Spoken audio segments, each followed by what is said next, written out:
Към Народно читалище Васил Левски бе основан нов клуб за диджей. Там професионалисти и любители могат да покажат и обогатят своите умения. Подробности чуйте от Михаил Нейчев, основател на клуба.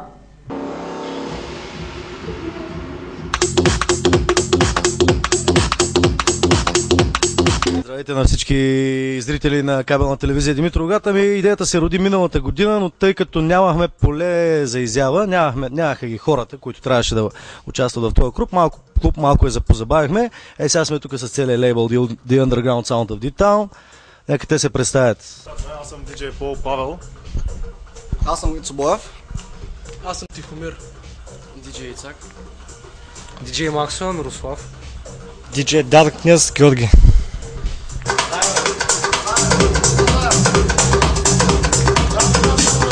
Опитваме се да популяризираме малко клубната култура и клубната музика, защото ти знаеш сам, нали, в нашия град музикалната култура е малко по-различна и се опитваме да вкараме нещо ново, да разчупим малко леда. Ицо, мислиш ли, че твоите връстници имат интерес към тази дейност? Мисля, че в интересът е малък в момента, но малко ние допринасяме за неговото разпространение на клубната музика и така интересът да се покачва всеки изминал ден. Мислиш ли, че имаш реализация с тази професия за бъдеще? За бъдеще да, но в момента доста трудно и така влагаме доста големи усилия за да се наложим на клубната сцена в момента. Мисля, че е доста трудно, но мисля, че ще направим нещо след време.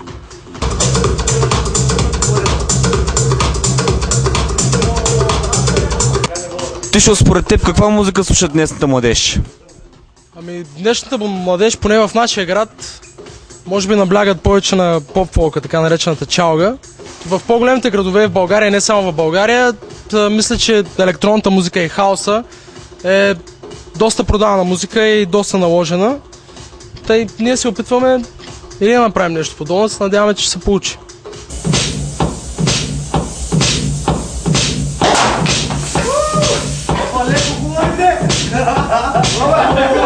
Нашия нов клуб, както знаете, е един съвместен проект на лейбъла The Underground Sound of D-Town и Народно читалище Васил Левски. Амбициите са да популяризираме възможно най-много клубната култура и клубната музика в нашия град и в нашата околия. В контакти сме с едни от най-големите лейбъли в България, като Ultimate Tracks и много други такива известни диджеи.